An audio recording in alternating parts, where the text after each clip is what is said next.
Hello friends, मैं sir doctor Salman Naseer और आज मैं आप लोगों को एम्पाइमा के ताल्लुक से अहम जानकारी दूंगा।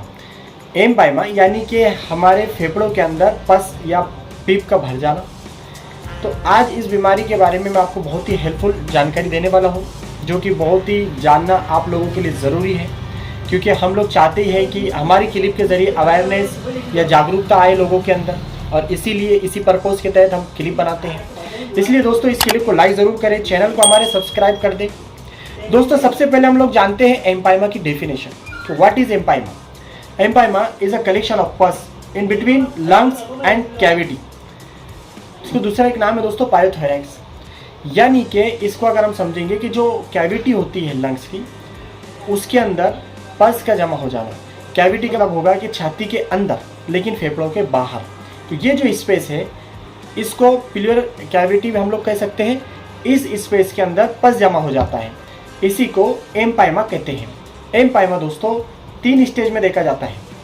पहले जो स्टेज है स्टेज फर्स्ट, उसके अंदर क्या होता है, सिंपली उसके अंदर इसी स्पेस के अंदर लिक्विड जमा हो जाता है, यानी पानी जमा हो जाता है, जिसको आसानी से ट्यूब के ज़रिए से निकाला जा सकता है। सेकंड स्टेज जो होती है, यही लिक्विड जेली फॉर्म में या फिर झिल्ली नुमा बन जाता है, जिसको आसानी से नहीं निकाला जा सकता।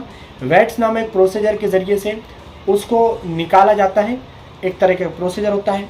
तीसरे जो स्टेज है, इसके अंदर पेशेंट की कंडीशन क्रिटिकल हो जाती है, यानी पूरे फेफड़े के जो आसपास में जो है दोस्तों जो कवर होता है, वहाँ पर ये झिल्ली बन जाती है, जो कि आसानी से बिल्कुल नहीं निकलती, और बास टाइम पर इसमें बड़ा प्रोसीजर, बड़ी सर्जरी की नौबत आ जाती है।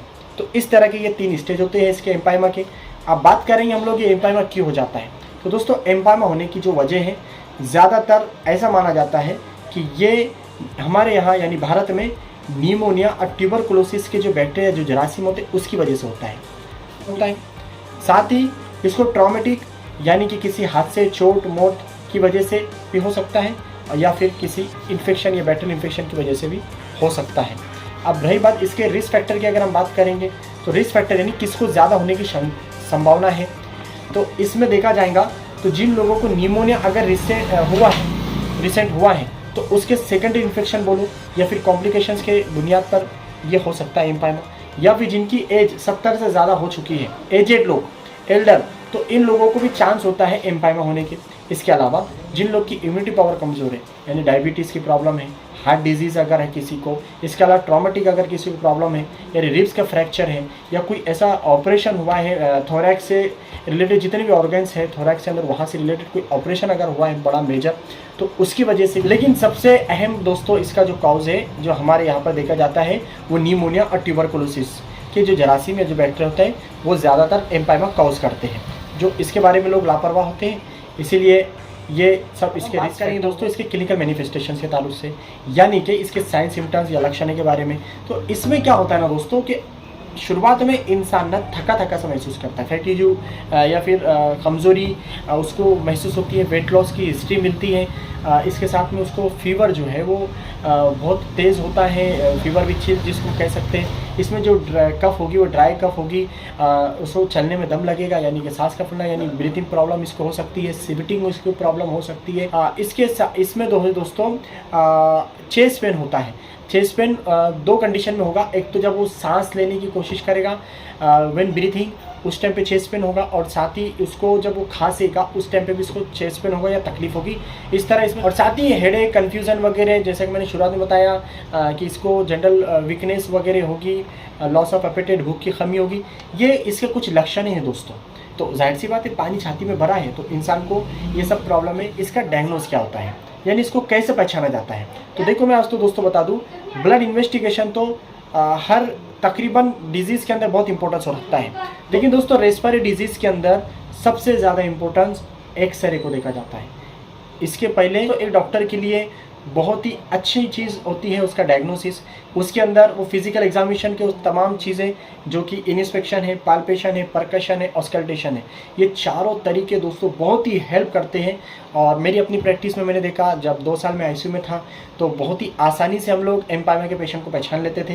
एकदम सिंपल चीज़ मैं आपको बताता हूँ, उसके चेस्ट पे हाथ रखकर, चेस्ट कैविटी के ऊपर हाथ रखकर हम इस तरह से अगर हम करते हैं तो बिल्कुल फ्लूट का हमको एहसास होता है। ये प्रैक्टिस जब इंसान करता है तो उसको यानी जिसको टैपिंग कहते हैं, जिसको पिलर टैप कहते हैं, तो इस तरह से करने से जो है दोस्तों एम्पाइमा का एक अच्छा इन्वेस्टिगेशन होता है। ऑस्कल्टेट करने से भी काफ़ी चीज़ें रूल आउट होती है, इंस्पेक्शन करने से भी होती है। तो ये जो डॉक्टर के लिए फिजिकल एग्जामिनेशन जो है बहुत अच्छा इंपॉर्टेंस रखता है। इसीलिए आपको इस तरह की कोई तकलीफ है तो आपको चाहिए कि एक अच्छे एक्सपर्ट जो खासकर चेस्ट फिजिशियन होते हैं उनसे आप रब्ता करें, ताकि आपकी जो बीमारी है वो अच्छे से समझ में आए डॉक्टर को और रूल आउट हो जाए जल्द से जल्द कि आपको ये प्रॉब्लम है।